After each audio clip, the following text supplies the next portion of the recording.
The devastating earthquake in Haiti has sadly left many children orphaned, and it's left a lot of folks considering adoption. But what exactly does adoption entail, and what kind of factors need to be considered when bringing a child from another country into your family? Dr. Nat Williams, President and CEO of Human Works Affiliates in Bethlehem and host of Navigating Your Life here on WFMZ-TV, joins me in the studio this morning with some important advice for families thinking about adoption. Dr. Williams, good morning. Good morning. Thanks so much for being with us this morning. I think this is something a lot of families, as I mentioned, are thinking about. And I know the issue of adoption and finding homes for children is something that's near and dear to you because of your personal journey. Can you tell us a little bit about that and the work that you've been led to do now?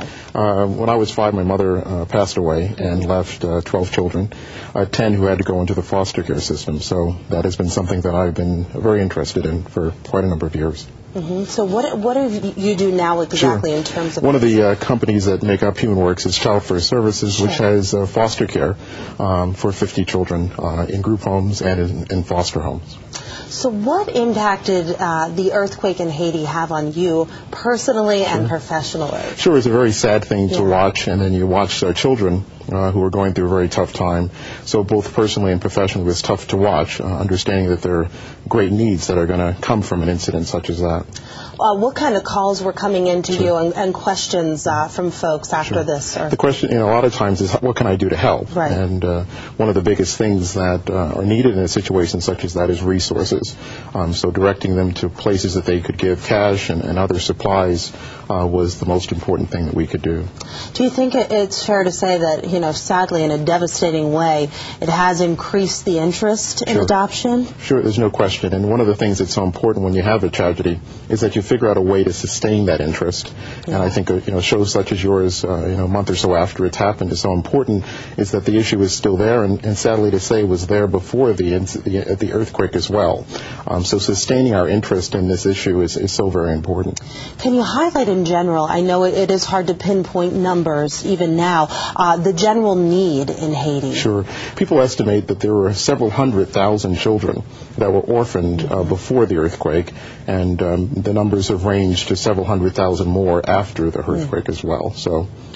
And in your opinion, Dr. Williams, what needs to be done to get these orphans into the best home possible? Sure. Are the right things happening right now? Do you have any concerns as a professional? Well, it's really about vetting the families. And one of the things that's so important is that so often people forget these children turn out to be like you and I. Right. They become adults. Right. And that the interest has to sustain throughout the child's development.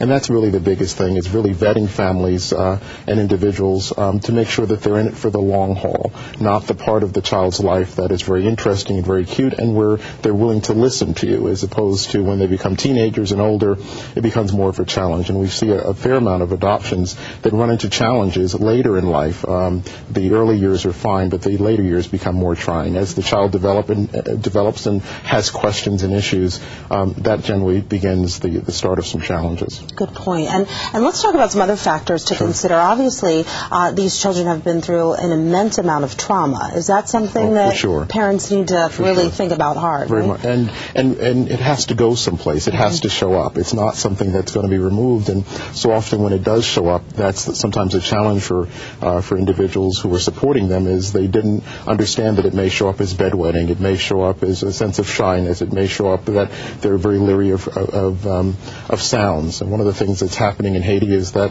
whenever there's a rumbling in the ground, people run out of the building. And so if a kid is in school and they hear a rumbling of a sound and they run out of the school, that may present some real issues. So it's those minor things as well as some large things that people have to be prepared to deal with. Yeah, certainly. They're going to need attention on those issues. Sure. What about when you blend a family racially? Sure. Is love enough, or do other things need to be considered there? Well, one of the things we all recognize is that we don't spend as many hours inside the house that we do outside of the house.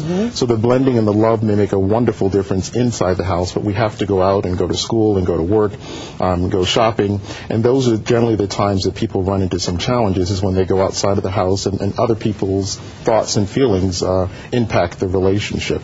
So I think it's important for people to think about, especially if you have a racially or culturally different match for the adoptive parent and the child, how you're going to deal with that. And a lot of times that's part of the burden that people don't consider when they do adopt. Okay, so certainly a great thing to do, but as we're hearing, a lot of thought needs to go into this. And when I was preparing for this interview and doing a little research, I was watching an interview on CNN where someone said, these children should not be considered bling, so to speak, that because some stars like Angelina Jolie and Madonna are adopting children from other countries, this particular expert that I was watching was worried that these kids might be considered a fad. Is that a concern for you? Sure, and reality is also, when you're dealing with children, is they're young, they're small, they're very impressionable, and again, as I said earlier, that they grow up, the bling, as the term was being used, will possibly wear off, and so it's important for people to understand that the stages that this adoption and this affiliation is going to go through, and being prepared for that. So there's no question that that's a concern. Yeah, and just lastly, I think a lot of people are saying, I would like to think,